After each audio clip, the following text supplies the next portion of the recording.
Do you have any advice for young architects? Yeah, do it. Do it. Go into architecture. Do it. Even if you have the faintest inkling. Even if you hardly know what a building is. Are you getting at what I told this young child? I'm just saying we had a delightful lunch at the Leaf today. At Gather. We did. And the server was delightful. And Paige gave her some life advice. She was amazing. Shout out to Bronwyn. Who's considering going into architecture school. And we say go for it. Took a year off. Mm-hmm. And the advice was you got to really love it. You got to love it. Because it will kick your ass. It will beat the living snot out of you every single day. It's good to know that the buildings that we live in and trust for our safety have had someone behind them that has had their ass kicked just to be there to build the building. Well, for the record, design the building. I also work with engineers. That's true. Because we are the prime consultant in most cases. Right. We get the biggest ass kicking, usually. Do you get a ring when you graduate from architecture? We do not. See, that's the number one difference between you and an engineer. Except also jewelry. Bridges don't fall down when architects make mistakes. Oh, what's the old saying? Doctors bury their mistakes, architects plant trees.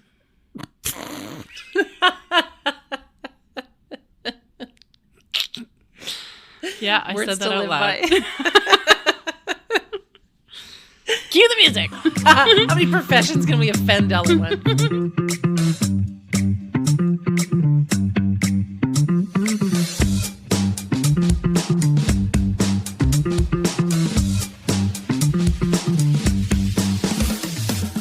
Oh, young Rebecca feels like we need to do an intro. The first one out of 14. Why start now? I'm Rebecca. I'm Paige. And this is Made from What's Left. We have 2 corrections for huts. The source of the Red River of the North is not the Mississippi. There's a Red River. Did we say that? I did. Oh, okay. There's a Red River of the North and there's a Red River of the South. Yes. The Red River of the South flows south. Yes. And it ties into the Mississippi. The Red River of the North, yes, as you mentioned, flows north. Yes. And the source is like northern U.S. That's a super good example of me not listening to you. Mm-hmm. Well, I mean, it's got to go both ways. And because I know there is like a Red River, like Louisiana-ish. That's not related to us. That's the Red River of the South. Yes. So the other correction is that warming hut called Open Border is 2 layers. 2 layers. We established that. Well, we established that it had 2 layers. Even on the day we were there. Yes. But I didn't see them. And then we looked at the picture and confirmed. Yeah. But then we both arrived at the conclusion that maybe it was that way in the past, but isn't today. Like, did we or did we correct ourselves? We didn't correct ourselves sufficiently because I was alerted of the correction. So that was our cold weather activity. Mm-hmm. And then today, because I'm not really outdoorsy, you agreed to a warm activity. I thought maybe I would be less bruised. Well, the Leaf, for those who are outside the city, shout out to everyone, is our new pandering to literally everyone. I'm pandering to everyone okay. and the people in the city, especially Iceland. Anyway. I wouldn't call it a botanical garden. It is our new what would you call it? It's an indoor biodome, conservatory of plants and things. It's a biome. A biome. Sorry, biome. What did I say? Biodome. It's surrounded by 30 acres of gardens. Yes. And this morning when you asked me if we would be exploring the gardens. Well, I just wanted to make sure I was appropriately dressed. I should say that the gardens right now are under 3 feet of snow. 3 feet of snow. So, but the Leaf indoors is a lovely winter activity. Well, and I would say that there are still plenty of things to do in Assiniboine Park outside of the Leaf during the winter. It's just that we were not aiming for those. No, we wanted hot. To the point of nausea. We wanted tropical. To the point of... But without like the monkey hut at the zoo. Basically it's a Florida. Different experience. Yeah. Yeah, we wanted a getaway. And we got away. A staycation? Ugh, I hate that word. So that's a banned word. Should we talk about what was in the park before the Leaf? For people that wanted to go and see an exotic tree? Actually, even before that. Oof. I've got little tidbits. Oh, some fun facts. Do you want them? Yeah. Okay. In 1893. Holy. Okay. I exhaust you. It's actually January. Winnipeg is just days old at this point. A fetus. January of 1893, the Winnipeg Public Parks Board was established. That's incredible, actually. Considering how young the city was. Yeah. Like, you wouldn't think that would be the priority of those people. No, and there was a city beautify movement going on. Mm-hmm. And so a lot of cities were kind of looking around and seeing that a little bit of reserved land was a good thing. Mm-hmm. The endeavor was to set aside land in a more urban setting. Yes. So really, if you think about it, Assiniboine Park at that point was not urban. No, it was very far from the city. It was very far from the city. And it was also a dairy farm, was it not? Oh, I didn't know that. Was it? Okay, cool. It was. So 1893. That's Winnipeg, my fun fact. That's your Dairy farm. Winnipeg Public Parks Board is born. Okay. In 1904, Yep. the park board purchased 114.6 hectares of land on the south side of the Assiniboine River. Assiniboine Park, as we know it now. That's the one and only. Okay. I'm going to tell you that Canada's first registered landscape architect, Frederick G. Todd, was commissioned to design the park. Did you know that he worked under Frederick Olmsted, who designed New York's Central Park? I do. I was just trying to throw that in there. But they were both named Frederick. Isn't that cool? That's what's interesting to me. I feel like that's why they work together. But that makes our Assiniboine Park like a little tiny Central Park. Just like our railway station is a tiny Grand Central Station. Right. And you think about what was across the river at the time, like where St. James is now. The city of St. James.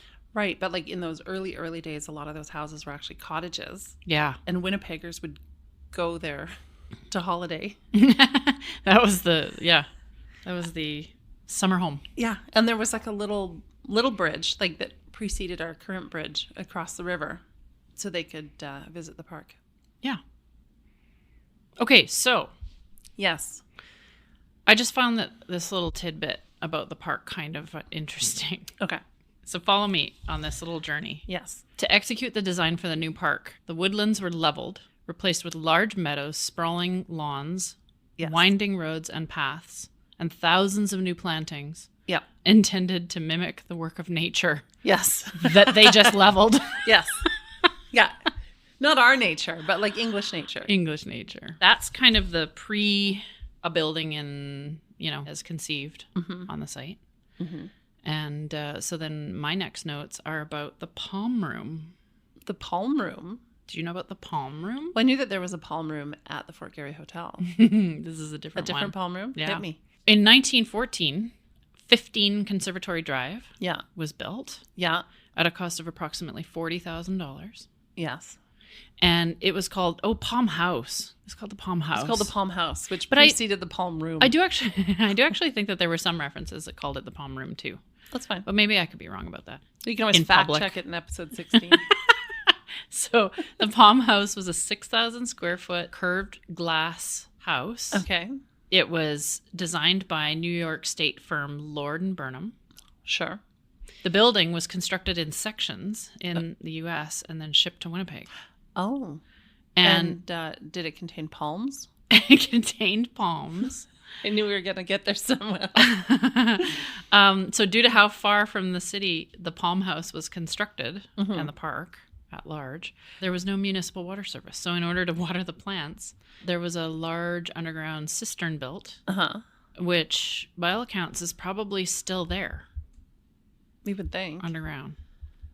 Like just fed from the Assiniboine River or like well water? I don't know. Huh. I don't know. And then in 1964, a coffee shop was added to the Palm House. You don't say. And then, not 6 years later, a ribbon was cut on the Plant House. Okay. Somewhat less engaging name as far as I'm concerned. The Plant House. The Plant House. Which was the Assiniboine Park Conservatory that has been around for most of our lives. Yeah, the conservatory sounds much better. Yeah. Than the Plant House. Plant House. The ribbon cutting was conducted by Lieutenant Governor Richard Bowles. And it was built at a cost of $650,000. So we went from $40,000 Yeah. to $650,000. That's pretty impressive. But here's the really cool thing. Yeah. Do you know this? No. Okay. So How do I know? You haven't told me yet. Well, no, I have no idea. the structure of the conservatory was built around the domed glass building. So the domed glass building was inside the conservatory? Exactly. And then they dismantled the old building. And that's how they kept all the plants alive during the construction of the new building and after the demolition of the old building. They didn't do that this time with the leaf. No. Much to the chagrin of some. So that building had 8,000 tropical plants. Okay. I mean, maybe more, maybe less. I don't know. Benches were installed to encourage a more leisurely viewing. Yeah. Or leisurely, if you prefer. Other public areas had increased in size to 14,000 square feet from the previous 6,000 square feet, although the plant display space only increased slightly. Okay. This is in this big run out. It had a variegated brown brick. Mm-hmm. Do you know what variegated brown brick is? Yes. Do you want to tell listener? Like browns of different shades? Yeah. Okay. Yeah. It had exposed concrete waffle ceilings. Would you say that it was like a classic sort of mid-century looking building? It was, yeah. Like late 60s, early 70s? Yeah, it was it opened in 1970. Where have we seen that ceiling before? Well, most recently at the underside of a canopy of a building that I was looking at. Where did you see it recently? That is the same ceiling that they have at the Prairie's Edge restaurant in Kildonan Park. Oh, in that little building. Yeah, the concrete waffle ceiling or slab ceiling is pretty common at the time. Waffle, you say? Waffle. Yeah, that makes sense because I would like to see each of those filled up with syrup. And butter. We should go out to the Prairie's Edge because you'll see that ceiling again. Let's do it because I'm into that. The 42-foot high palm room space had brick walls that were installed in a rhythmic pierced brick lattice pattern. Ooh. And I have a picture for you. I was going to say, I wish I had paid more attention when I was... Oh, yeah. Isn't it pretty? That's pretty. It had a subdued modernist aesthetic on the exterior. Yeah. And then the intent of the interior was to really just be kind of complementary to all the plants that were in there. Mm-hmm. But then the other really cool thing was the modern cornice located at the upper edge, which featured a simplified layered pattern. Do you think so? I do. And I love it. Most notably, free admission. That's true. Did they take a collection? I don't know. I feel like all things in the park have some sort of... I'm sure they would not turn down system. your money if you wanted to throw it at them. Yeah. It was closed permanently in April of 2018 when it reached its end of useful life. Mm-hmm. At that point, the new building was 48 years old. I mean, when I think about that... That's slightly younger than me. Have you reached I've your reached end of useful life? Well, I'm glad that I've got a few more years to go. Some of the trees that were in there, there was 40 large trees. Some were over 100 years old. All of them were cut down. Yeah. Mostly they were palms and ficus. So during the announcement that the Assiniboine Park Conservatory was closing, there was this like press release or whatever. And during the announcement, a piece of the floor broke. And there was this kind of snarky tweet, which said, it's closing because it's falling apart. The floor in a nearby room started falling apart because of course it did. Peak Winnipeg. Yeah. And like when I think about that building, like I don't think that there's a single visitor to that building who can't summon the smell. Yeah. And the feeling of being in that building. It was moist. It was moist. It had a tropical smell. It was very tropical. It was very unctuous. The air was unctuous. Is that a word? That's a word. Okay. I like it. It seems to be a word of our day is unctuous. It was like an unassuming little building. Like from the front, it was very plainish. When I was working on the trolley, if we were stuck in the park for any reason, like if we had a group that was doing something somewhere else, the trolley driver and I would go and walk through the conservatory. That's an amazing place to kill some time. That brings us to Canada's diversity garden, the Leaf. Yeah. Hey, did you notice that Conservatory Drive has been renamed Diversity Drive? I only noticed that after you pointed it out today. Trying to act like it's like the first time she's hearing this. It was? So yeah, we still have Pavilion Drive. We have Pavilion But Drive. now we have Diversity Drive. Diversity Drive. And that's named for the Diversity Gardens. Which is a multi-nodal arrangement of sites. There's 6 distinct areas in the Diversity Gardens. The areas that I would not let you explore today. The areas We're going to call these the gardens at the Leaf. Around. Yeah. Around. We're going to acknowledge that there are other gardens in the park. Yes. Okay, carry on. But the gardens that are adjacent to the Leaf. Tell me more. Indigenous Peoples Garden. Okay. Kitchen Garden. Okay. Which you can imagine would be edible items. The Sensory Garden. Oh. Seasonal Garden. What was in it today? Just snow. They're growing snow. Growing. The Performance Garden. Oh. That would be of interest to our young Rebecca. Yeah. And the Grove. Do they grow performances? Yes. Grove. The Grove. Not the restaurant. Are we are there fruits? No, I don't think so. But I think there's seating. Okay. 2 summers ago, they had started on those gardens. Okay. And there were like these really neat little seating areas. Amazing. So it was kind of maze-like, but you could find like these little spots to sit and talk to your people. Adirondack chairs and the like. No way. Mm-hmm. Well, maybe we'll do a part 2 of in the diversity. Summer? Yeah. Yeah. When... And I can get you to go through that Terry Fox fitness trail. Yes. Because that was painful. Okay, well, so for that is listeners' on benefit, Locomotive yeah. Drive. Oh, yeah. Yeah, I don't know why. Everything's I know all a the drive. Street names there. The Terry Fox course, Mm-hmm. As I knew it, as a young kid, was a lot of brown painted wood structures. Yeah. Obstacles Mm-hmm. and splinters. It wasn't called the Terry Fox course, though. You sure it was? Was it? When I was a kid, it was, yeah. I thought it was more recently called that. Anyways, they've replaced all of the, like in the last 10 years, they replaced all the equipment. This is exciting. I didn't know that. No, and every piece of equipment has instructions for 3 levels of fitness. Okay. So you could be in a wheelchair and you could do every activity. Barrier-free. Barrier-free based on your own abilities. I found there were a lot of pull-ups. Pull-ups in the barrier-free level? Well, yeah, I guess you could do some sort of pull-up is a body barrier strength. to me. Yeah. Like there was a lot of upper body strength. Because they have like the barrier-free level, sort of like your average person level, and then your athlete level. Okay, so I was fully in the not barrier or not athlete level. I'm still hung up on this pull-ups. Like, what's the opposite of a pull-up where you just let Flop? yourself fall down? I could do those. I could do a flop. But yeah, there was a lot of like using your upper body for things. Well, then maybe I should do that.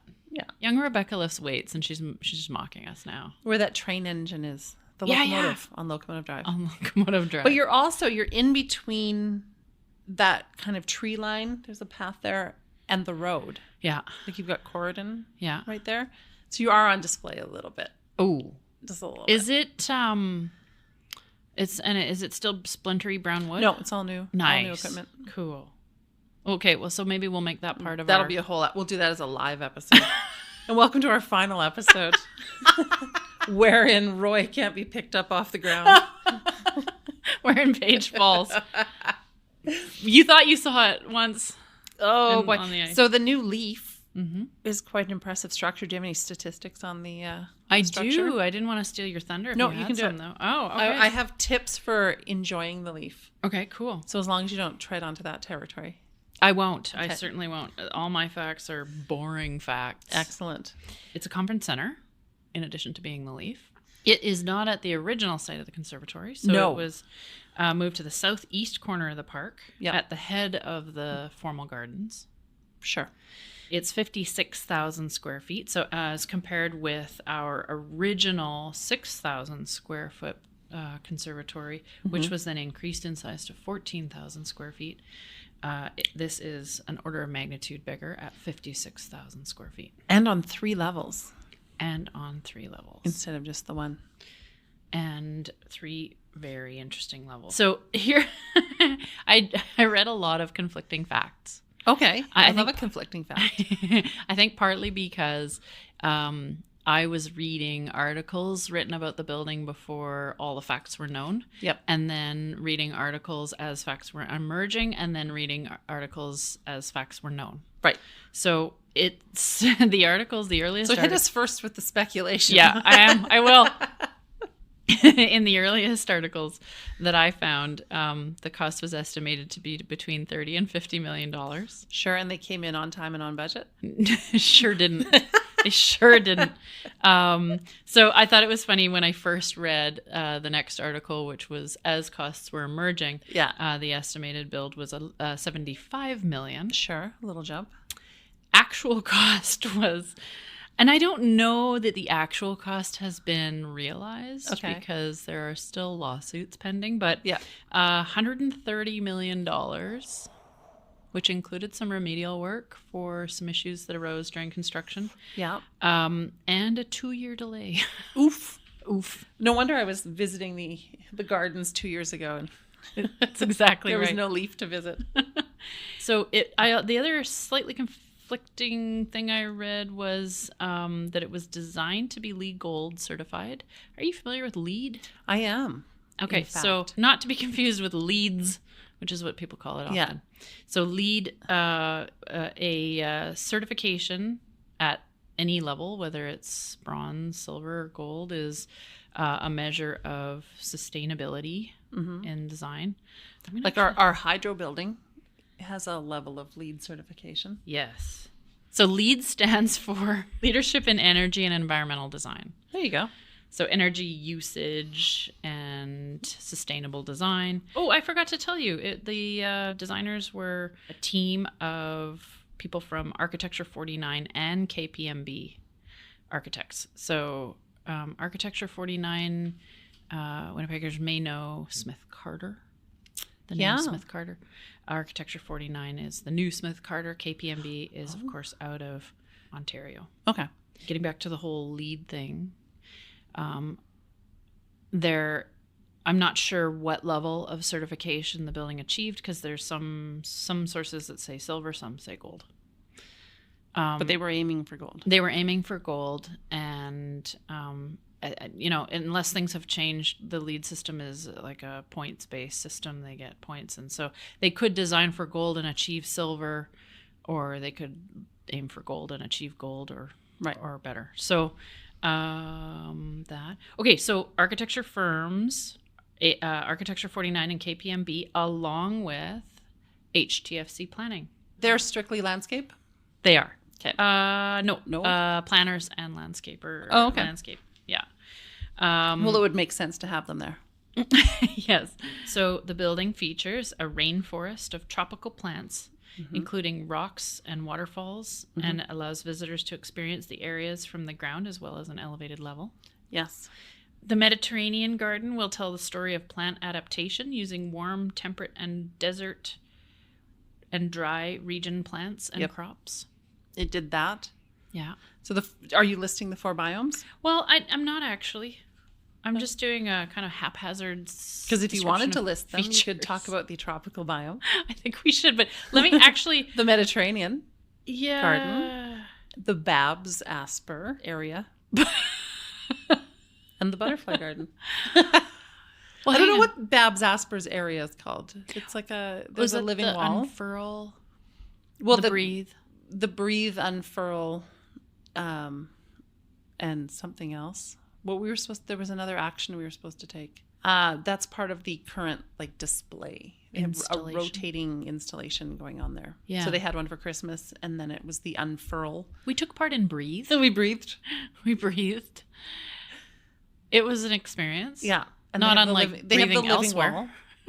And then the butterfly garden is upstairs. So 4 distinct biomes, but honorable mention to the elevator biome. That was my favorite biome. Because it had air conditioning. It was a cooling biome. So I've got notes about the floral display glass house. Sure. Oh, this is what you're talking about.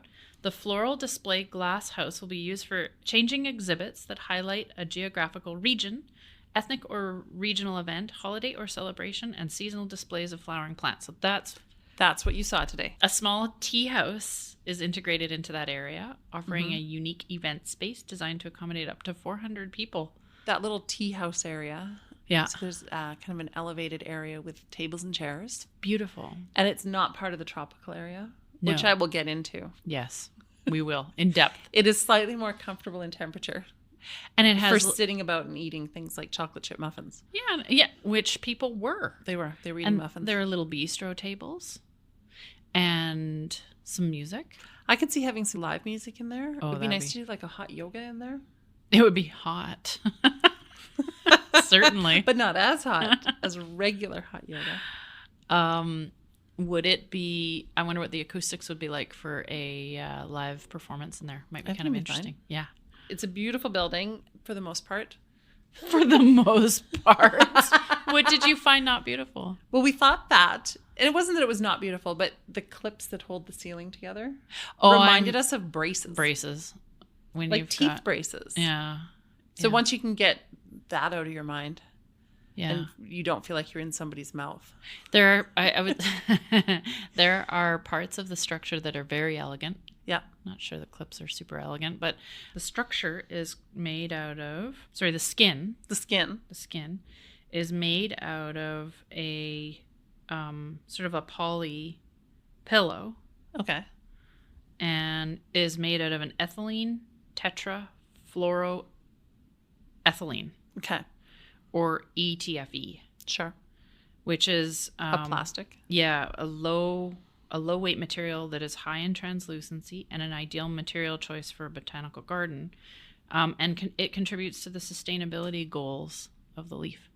One testament, actually, to how well it was performing is that snow is sitting on the structure, which tells you that not a great deal of heat is escaping through that otherwise very... Because it looks like it would be very leaky, but it's not. It is not. It seems quite tight. Did we mention that it has a 6-story waterfall? We were going to. Oh, I think it is the tallest indoor waterfall in Canada. That's so cool. It's so refreshing if you stand near it. But the waterfall goes from the very top of the structure. When you come off the elevator biome, you can go... It's the route to get to the butterfly thing. I think it's called the something loop. Oh, okay. I thought that they just meant that was like the little catwalk that you could go along. Well, I think that's just how they identify it. And then that takes you to the butterflies. The butterflies. Which is it called the butterfly biome? Yeah. So I have prepared my top tips for visiting the leaf. Okay. Okay, tip number 1, pre-buy a ticket. Yes.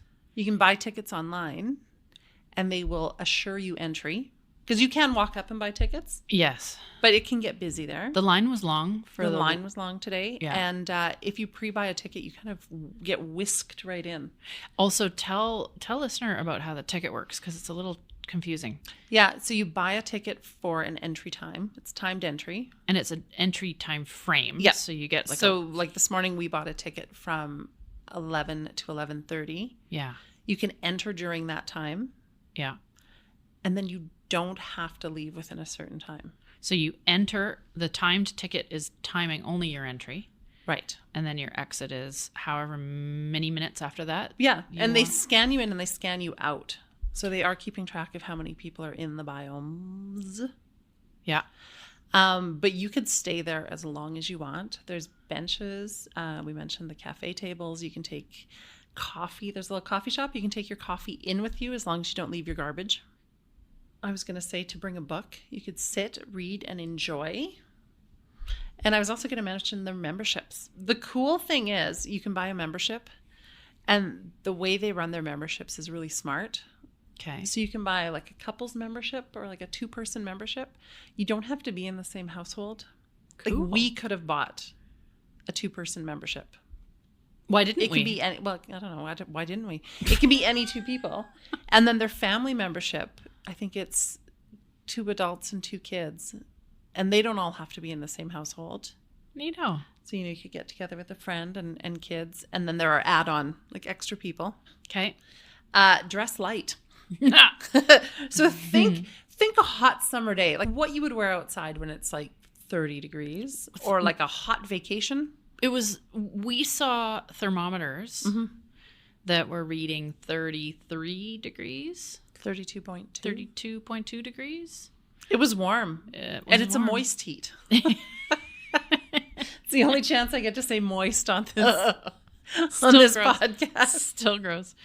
But I would recommend layers. Ending off with like, you want to go in there with like short sleeves or a tank top. Yeah. They do have a coat check. Make use of that. Make use of the coat check. It is an unsupervised coat check. So maybe don't take your best coat if you're worried about it. Don't take anything valuable. Be prepared to be hotter than you expect. Yep. Especially when you're going there and it's minus 18 outside. Yeah. If you're me, you cannot conceive of an environment so warm that you won't want to wear the big hoodie that you brought. Yeah, like you're going to have to be prepared. Like today we had a 50-degree temperature shift. Just a quick 50-degree. And the thing is, you walk into the building, you're in the lobby areas and everything. The temperatures are average, so you still don't feel like you still haven't been hit by the true temperature of the indoor. No, it feels biome. Normal. And then you walk in and it's like stepping off the plane in Hawaii. Like you're just like, whoa, there it is. And also like me, you'll get a little moisture in your skin. Yeah, it was really good for the skin. It was like spending an hour at the spa. And actually, I read that the purpose of that indoor waterfall is to keep the environment humid enough for the vegetation. Yep. So cool. Yep. Did you notice how good the skin looked on those volunteers? Dewy. Like some of those volunteers were 80. They looked 50. They were dewy. Bless the volunteers.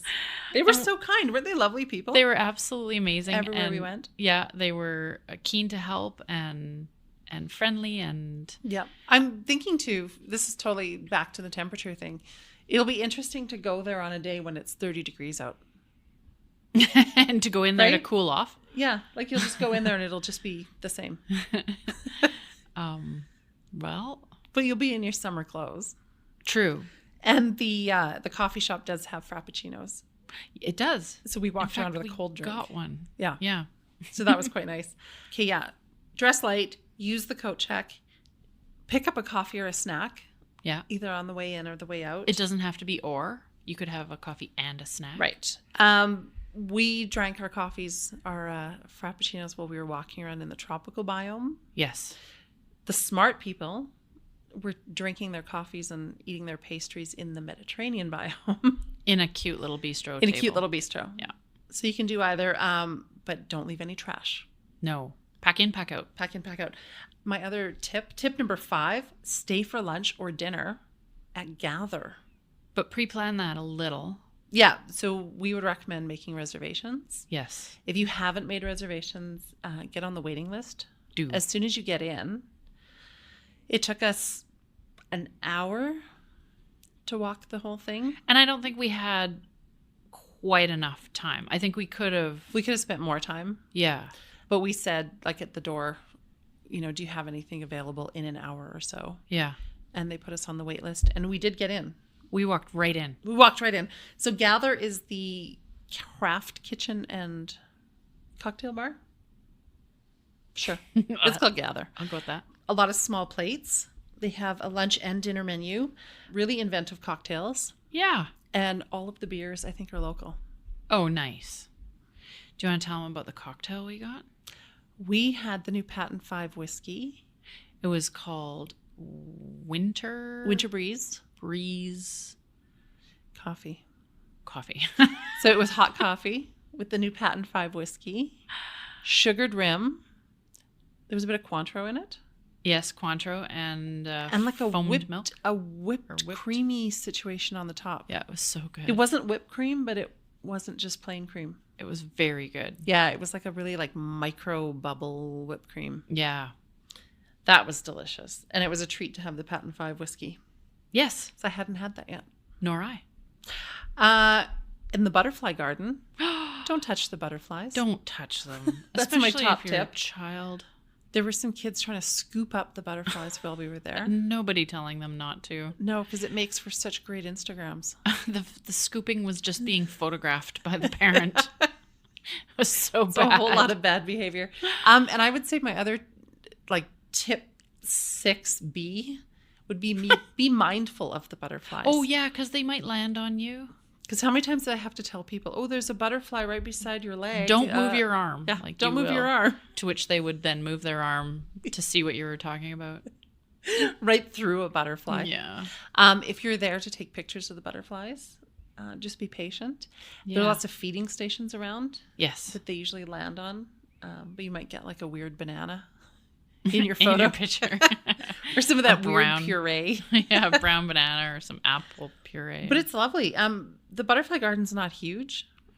So do a couple laps of it. Yeah. I was actually, it was feeling a little crowded in there. Mm-hmm. I think the butterfly garden might have been my favorite part of the whole building outside of the waterfall. Was it the blue butterflies? It was the blue butterflies. I have a really good slow-mo shot. Should we put that on our socials? Let's do it. At Made from Pod. Nicely done. Okay, are we keeping track? Is this my 8th tip or my 7th tip? Yep. Go at different times of the day. Oh. So what time of day did you go the first time you went? 11. Okay. It was morning time and sunny. Mm. So I think that it's going to be a different experience on a cloudy day. Yeah. And I think it's going to be really beautiful at night. I can't. The biome, I think, is open till at least 9 o'clock at night. Go and check out the biomes on a nice sunny morning. Yep. Go have lunch at Gather. Yep. And then plan a night where you can go for a nice dinner. Oh. And walk around the biomes. Would you say that it was a good replacement for the conservatory? Yeah. I was a little cynical because it felt like the building was being built for a long time. Mm-hmm. And so I felt a little bit kind of bored of looking at it before I even got to really look at it. Yep. Walking up to the building today, I think that I was more impressed than I ever thought I would be. And then experiencing the inside of the building was a lot more fun. Both the building and the plants were a lot more fun to experience than I guess I had set my hopes for. So I would say overall, a really good experience. And something that I would do repeatedly. I would definitely go back there. Yeah. I think that it's kind of elevated from just a thing to an attraction. I think what I noticed there is there were way younger people than I ever saw at the conservatory. There were lots of young families, lots of couples. Everyone seemed to be pretty in awe of the space. Yeah. And I think the conservatory was kind of like the place where you took Nana. Right? Where are we going to take Nana after lunch? Let's walk her through the conservatory. And then she rewarded you with a hard candy. Nutty Club candy exactly. From her purse. And then a comment you made when we were at the restaurant Gather was that it didn't feel like Winnipeg. It didn't feel like Winnipeg. Yeah. Which, I mean, that sounds kind of negative about Winnipeg, but the reality was it just felt elevated. Yeah. Yeah. There was a lot of attention to detail, as you pointed out. Yeah. And in the restaurant.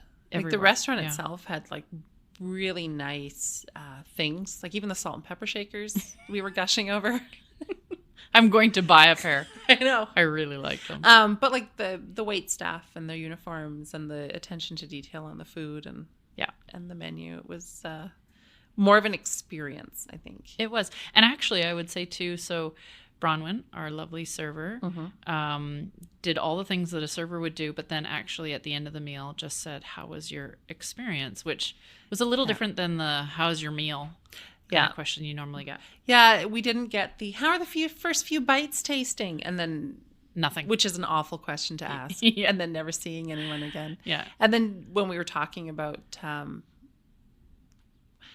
somehow we got on the topic of that we were podcasting, and she asked what we were doing for the rest of the day. Yeah, and then she was like, "Well, is that your job?" And we said. It's "Oh no, she's an architect." And then right away, where did you go to school? Oh yeah. What did you think of the program? Yeah. And then after all of that, she still asked me. She was very kind to ask me what I did. What do you do? Aww. But just you kind of had that feeling of okay, she actually does give a She was very genuine. And the tip wasn't in jeopardy at that point anyways. No. Like she was done. She was very genuine. And just watching the rest of the staff working and the care with which they took to set tables and watching the kitchen at work, everybody just seemed really invested. But and also like the people in the restaurant, like even the ladies next to us were asking like, what should we try? And everybody what did you was think just of this? so yeah, friendly. Everyone was just very... Is that why you didn't feel it was like Winnipeg? It just doesn't look like anything anywhere else. Yeah. Or maybe that's like it just felt like we were in a different place. It felt like we had traveled to somewhere. Yeah. And we saw an attraction. So yeah, it was very cool. Worth every bit of that $130 million. Is that what you paid for lunch? Actually, lunch was reasonable. It was. Mind you, we got sharing plates, but we did. We got the small plates, but I think it's fine. It was totally reasonable. They had a good burger on the menu, and the burger looked amazing. I did see kids eating chicken nuggets and fries. Oh, because it is kind of an elevated menu. It's a little fancy. It's not the kind of place that you would go in and order your kids like the dinosaur shaped grilled cheese. But I would have ordered that. They seem to accommodate. Yeah. I felt a little underdressed, actually. Did you? Yeah. Because of the menu, not because of the people. Gotcha. Yeah. But it didn't really, at the end, it didn't really matter. It was a really enjoyable meal and time. Yeah. Like even though we were there at lunch, there were like the 2 wine glasses on the table and the 4 wine glasses on the table. 2 knives. Yeah. No, it was super. And then the coffee bar is a Starbucks in disguise. I don't know if you noticed that. I did. Yeah. So they serve Starbucks coffee, but the treats looked sourced from somewhere else. They didn't look like Starbucks treats. There was little meringues. There were cupcakes. There was a maple bacon cupcake. That's a nope for me. That's a sweet and meat. Yeah. Are we going to tell listener about sweet and meat? Sweet and meat shall never meet. I still can't believe that she rhymes meat with meat. And then the gift shop. And the gift shop was really curated. Yeah. Some interesting things, some like garden themed things, some plant themed You know things. what I liked the most about that gift shop? It didn't feel commercial.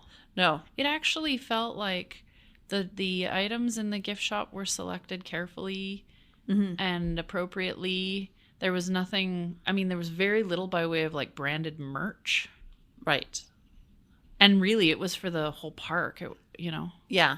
And there was, we saw Cami Gertz had some like broccoli people. Yes.